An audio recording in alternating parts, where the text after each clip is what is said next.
ধৈর্য, এটা যে কত বড় মহৎ একটি গুণ তা আমরা ভেবে দেখি না। আমরা সবসময় ধৈর্য ধারণের কথা বলি, সবর করার কথা বলি।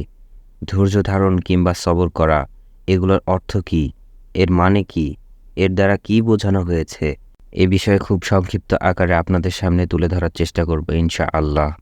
১ নম্বরে হলো ইরাদ। কোরআনে এই বিষয়ে বারবার আলোচনা করা হয়েছে।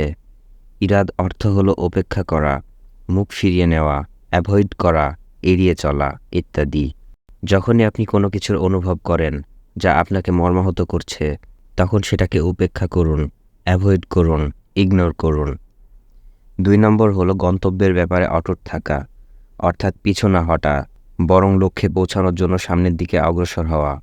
আমাদের যেই লক্ষ্য থাকে, আমাদের যেই টার্গেট থাকে, সেই টার্গেটে পৌঁছানোর জন্য সামনে অগ্রসর হওয়া। কোনো বাধা আসলে, কোনো সমস্যার সম্মুখীন হলে পিছে না হটা। ঠিক সবর বলতে বোঝায় আপনি বিভ্রান্ত হন না এমন কোনো বিষয়।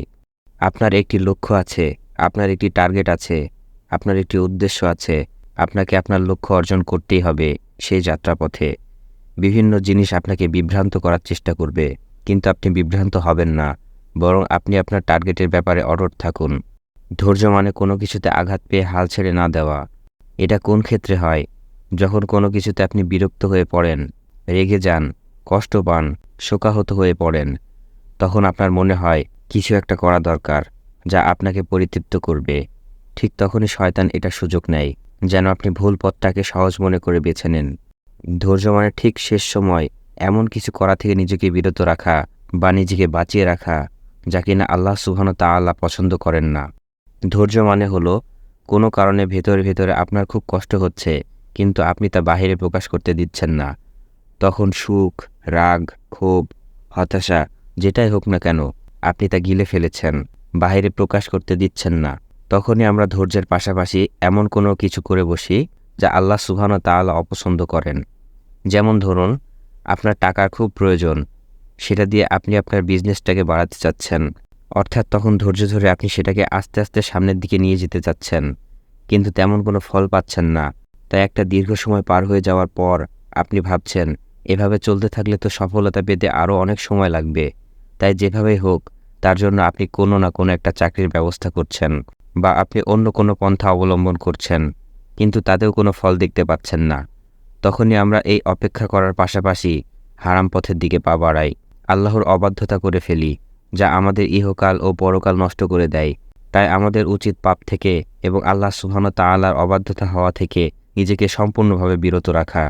নিজেকে বিরত রাখার পাশাপাশি উপকারী কোনো বিষয়ে নিজেকে ব্যস্ত রাখা এবং ধৈর্য ধরে আল্লাহ সুবহানাহু তাআলার ইবাদতে নিজেকে আটকিয়ে রাখা, আর সেই জিনিসটা চাইতে থাকা যা আমরা পেতে চাই। আর এটাই হলো সর্বোচ্চ লেভেলের ধৈর্য। অতিরিক্ত অনর্থক কাজে, অর্থাৎ সময় নষ্ট হয় এমন সব কাজে যুক্ত হওয়া থেকে নিজেকে সম্পূর্ণভাবে বিরত রাখুন। আরেকটি হলো অতিরিক্ত দান সদকা করা, যার ফলে আল্লাহ তাআলা আপনাকে ৭০ গুণ বাড়িয়ে দেবে।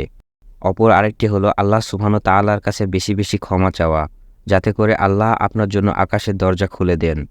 আল্লাহ সুবহানাহু তাআলা জান্নাতের উচ্চ মর্যাদা পাওয়াকে ধৈর্য ধারণ করার সাথে যুক্ত করেছেন।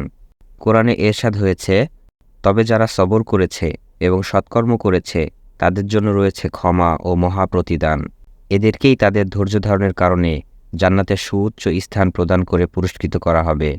প্র্যাকটিক্যাল লাইফে এই বিষয়টি জানা খুবই জরুরি যে ধৈর্য কিভাবে রাখতে হয়।